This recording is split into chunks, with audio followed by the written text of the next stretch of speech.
You might think that you've seen every slasher, every single tense, thrilling moment in cinema. Well, I've got a fair few new ones for you to check out because you might not have heard of them. So with this in mind, I'm Jules, this is WhatCulture.com, and these are the 10 weirdest horror movies you've never heard of. Number 10. Black Sheep. On a sheep farm in New Zealand, Henry begins to suffer from a crippling phobia of sheep, courtesy of a cruel prank from his brother, Angus. Years later, he returns to sell the farm, only to find out that Angus has started performing experiments on said sheep that turns them into carnivorous monsters. An incredibly unique comedy horror, Black Sheep is a B-movie of the highest order, but it's kept in check by its revolting humor and strange, almost body horror-esque narrative. It's also genuinely frightening in places, with the animals biting the odd assortment of heroes and turning them into twisted were-sheep. It's an outrageous premise to be sure, but it's crafted with such a great grasp of comedy and gore that it ends up working as a whole. Now, Black Sheep needs to be checked out for the sheer premise alone, but it should also be said that you'll find a bit more to love than the sheer insanity playing out before you. It's that good. Number 9. Bad Taste. Before he was telling epic stories about hobbits, wizard, and an all-powerful ring, Peter Jackson worked around New Zealand creating no-budget horror and comedy films that really have to be seen to be believed. The most bizarre of his early work is Bad Taste, a sci-fi comedy horror that really lives up to its name. The basic premise sees aliens come to Earth to harvest the bodies of humans for food, and we follow a group of unassuming protagonists as they race to stop the infestation. It's grim, disgusting, and incredibly darkly funny. But you know what? Bad Taste is by no means a good film, but it does carry with it the charm of a young director just having some fun and making what he wanted. Jackson stars in the film alongside his own off-screen friends as a means of cutting costs, and the finished product was partially banned in Australia because of its excessive gore and violence. Today, it's one of the most overlooked and bonkers films in Jackson's otherwise mainstream filmography. Number 8. Nightbreed. Clive Barker is one of the most inventive and twisted writers and filmmakers out there, and Nightbreed stands out as one of his most bizarre and underrated creations. It has grisly violence, disturbing imagery, and monsters whose appearances will stay with you long after the credits have finished rolling, and it's also incredibly odd. The film follows a guy called Boone, a mental patient who is tricked into thinking that he's an infamous serial killer. In his disbelief and desperation, he hides with a tribe of monsters called the Nightbreed, and after being killed by the police, is then reborn as a member of the tribe. The metaphors about good versus evil and humans being the real monsters out there are fairly on the nose, and Nightbreed occasionally suffers from more than a clunky narrative, but with its striking visuals, daring plot, and spine-tingling characters, it's not a film that you're likely to forget and shows Barker at the height of his imaginative talents. Number 7. Santa's Sleigh. So here's the story. In Santa's Sleigh, Father Christmas is depicted as the son of Satan, cursed by an angel to deliver presents and joy to children around the world for 1,000 years. And the year is now 2005, and Santa's curse is finally coming to an end, meaning that he's free to relive his evil, murderous past. Santa's Sleigh is an insanely silly and odd film, but it's also weirdly creepy and unashamedly violent. It acts as a comedy horror slasher film in which Santa kills his victims using Christmas-inspired means of execution, such as drowning people in eggnog, killing people with a Christmas tree, and then beating others to death with turkeys. Sure, it's not going to win any awards for its genius, but it's the ultimate so bad it's good horror flick. Completely carefree and just bizarre enough to collect a fan base. And obviously, yes, you probably noticed by now, that is Bill Goldberg, the wrestler, as Santa, who is killing people. Need I say more? Number 6. Zombies.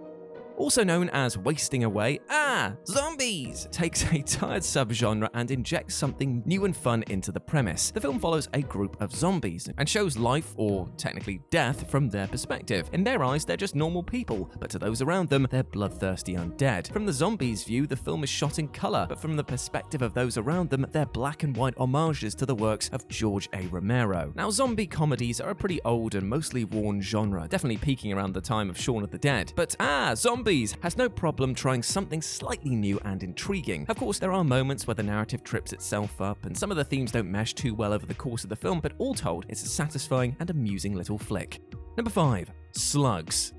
Based on the novel of the same name by Sean Hudson, Slugs sees a sleepy town overrun with vicious slugs born from toxic waste. The slugs kill the locals in increasingly grisly ways, offering up some gory special effects and some very dark humor in the process. Now, in horror, there have been many bizarre sources of murder and rampage, including a killer couch and a runaway tire, but Slugs takes inspiration from the absolute extreme, creating horror out of the most unassuming and unthreatening of creatures. Slugs is nuts, but it also doesn't take itself too seriously and manages to to craft some genuinely horrifying and unsettling sequences. Though over 30 years old, the graphics and practical effects are still just as biting and squirm-inducing as they were back in the 80s. Slugs is a B-movie horror monster, with no issues accepting its strangest aspects, and if you're after a bit of mindless 80s fun, it couldn't be better.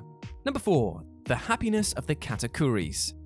If you're after the weirdest film that you can get your hands on, it might be worth checking out the Japanese horror comedy musical The Happiness of the Katakuris. Now, The Happiness sees an odd and twisted family running a bed and breakfast who are then confronted with the fact that their guests keep dying. Wanting to save their business, the family starts burying the deceased guests on the grounds, and their own lives become more and more strained by this added pressure. The Happiness of the Katakuris is maddeningly strange, alternating between surreal comedy, oddball horror, and perplexing musical numbers without a single pause. Though this makes it sound uneven and too strange for its own good, the film's bold innovation and delirious entertainment value makes it work at every turn, even if you can't really understand what the hell is actually happening.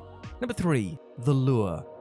The Lure is an adult retelling of Hans Christian Andersen's The Little Mermaid. In it, two mermaid sisters come up to land and start working as strippers at the local nightclub. Whilst there, one of the mermaids falls in love with a musician and works to make him love her back by any means necessary. What follows is a dark tale of acceptance and identity, a disturbing visual feast masquerading as a mysterious fantasy. There's sex, blood, and crazy nightlife, and there's also a ton of violence and bizarre rehashes of mythology. The Lure works so well as an original slice of horror, as well as a refreshing tackling of its biggest influence, and though there is a pretty awkward narrative structure running through it, it's just strange and unique enough to hold your attention through its most surreal revelations and twists.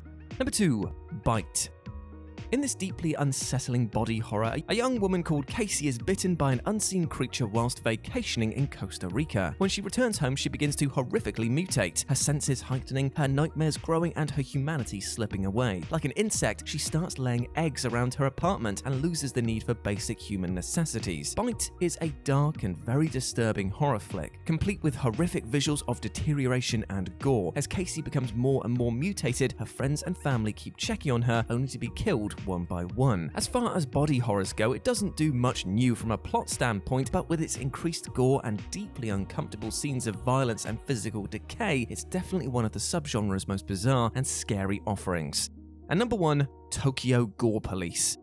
With Tokyo Gore Police, what you see is what you get, and then some. In a futuristic Japan, a special branch of police officers are tasked with hunting down mutated creatures called engineers, monsters created by the sadistic Keyman. Among this new police force is a woman desperately searching for the assassin who killed her father. With an insane amount of violence and gore and brilliant practical effects bringing to life such twisted creatures as Dog Girl, Snail Girl, and Alligator Girl, Tokyo Gore Police is a relentless splatter action and a grotesque horror. The action is great, and the horror imagery even more so. Tokyo Gore Police is exactly what it says on the tin, and never tries to be anything other than a carefree tale of blood, monsters, corruption, and revenge. It's twisted, sick, and endlessly strange, and it's probably one of the weirdest and most original horror films that you've probably never seen.